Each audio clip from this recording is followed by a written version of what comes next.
a change towards That's the right. positive. So it's changing. So yeah, we're It's changing. changing a lot, right? Yeah, yeah. But go look and see the number. Yeah, exactly. So I am going to look into It's that. another article for you.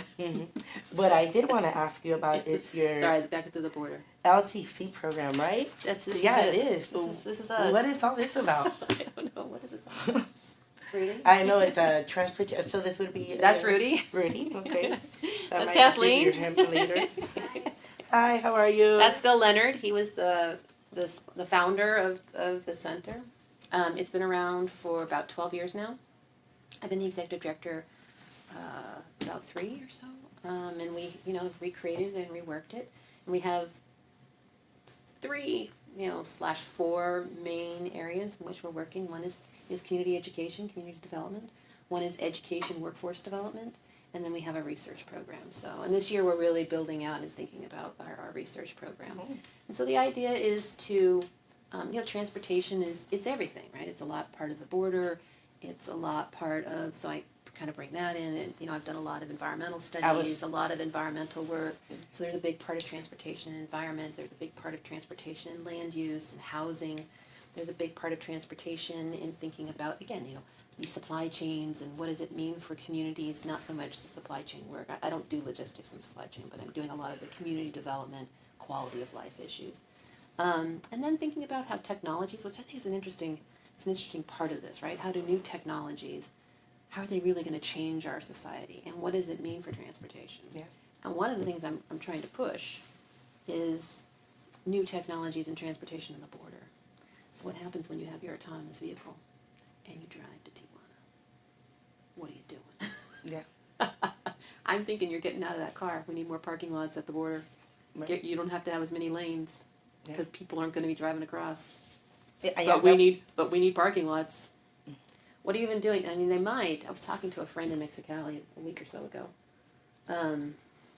They might be able to get enough charging stations, but it's not even clear that the state of California is going to get enough charging stations for the electric vehicles that we have. Yeah. No, and I'm not to bash, on the Mexican side, but would they really be secure over there, I don't know. I've been hearing they had the new movement in San Diego where they were, I guess, renting the bikes. Yeah. And now my brother lives in Tijuana, and he's He's seeing the bikes. The bikes are getting the stolen. They're literally crossing them across the border. So I'm thinking what's going to happen to these charging stations, Would they even be secure enough to be there because of their economic necessity? They're finding themselves in that, So, the issue with connected vehicles is you need a network, right? You need an internet network built out, 5G. You need, which isn't in Mexico yet, right? We're still trying to build it out in the United States, and it's a struggle. And we're one of the largest economies in the world, right? Mm-hmm. And California is the 4th or 5th largest economy in the world, and we're struggling to figure out how we're gonna do this. Mm-hmm. So how is it happening in Baja California? Again, there might be some charging stations. Will they be strong enough to charge your vehicle? We have these dialogues, transportation dialogues, and we had one last November, and Jim Medaffer, who used to be a city council member in San Diego, but is also on the California Transportation Commission. He came up from San Diego and gave a talk, and he charged his vehicle outside the place where we're at. He's like, it's great to have a charger. I'm going to have my car here for 36 hours for it to charge because it's so slow. So not, even if you have a charging station, not all charging stations are equal. Yeah. Right? So again, what are you doing? California has a mandate by 2040 that we're moving everything to zero-emission vehicles. Right? Mm-hmm. That's not even autonomous connected vehicles. Again, if you have an autonomous connected vehicle, you need a network structure. You need really good maps, okay? Because your car is driving by GPS, by map. Yeah. Right? It's connected to a 5G network. It has satellite and GPS mapping. I've been to areas in Tijuana. Yeah.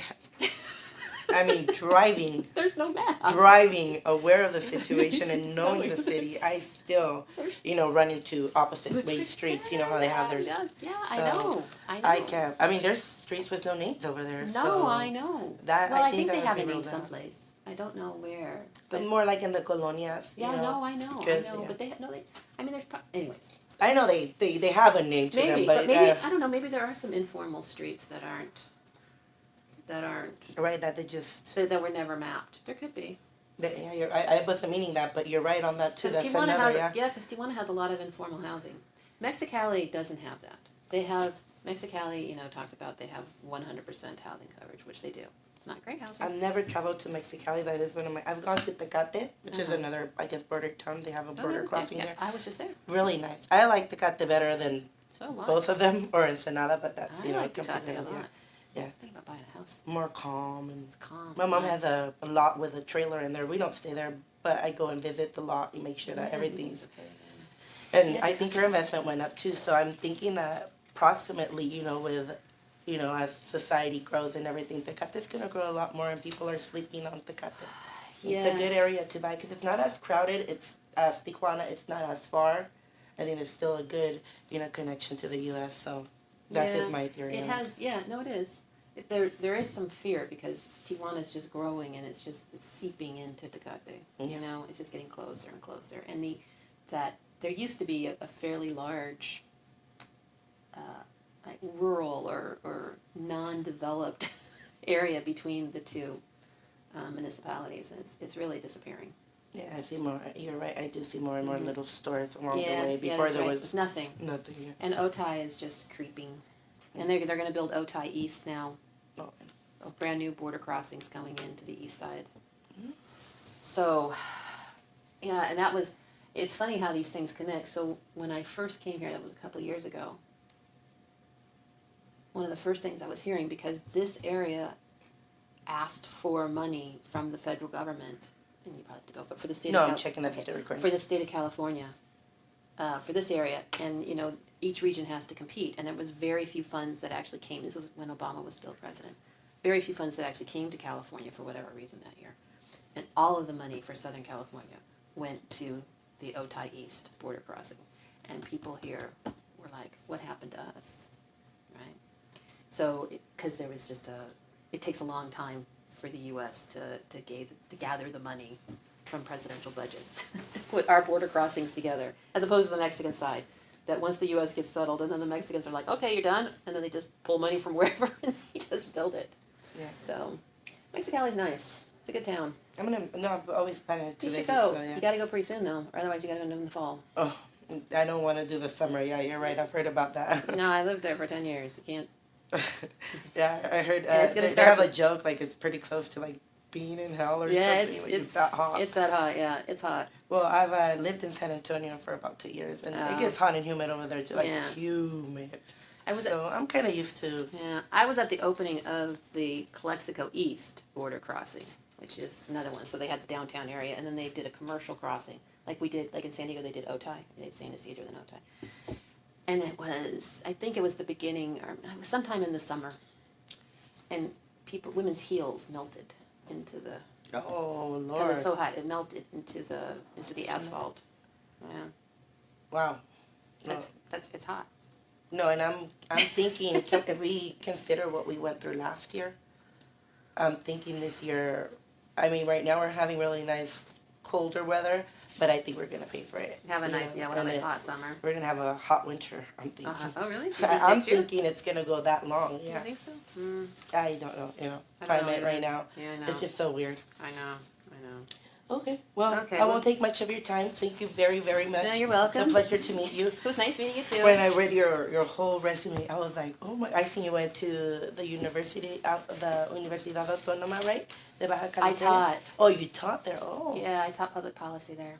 English and Spanish. Spanish. Oh wow.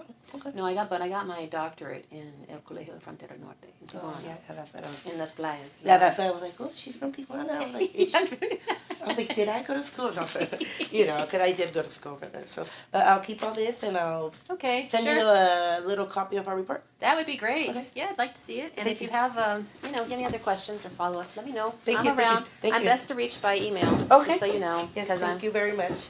Kind of here and there working. I do see, and wow, is that available for the public to see? Can I? You can take them, but we're gonna get rid of the simulators soon. So they're just simulators, correct? They're driving simulators, but the next plan is we're actually going to. Okay, I'll put you there. Perfect. We're gonna do a teaching lab.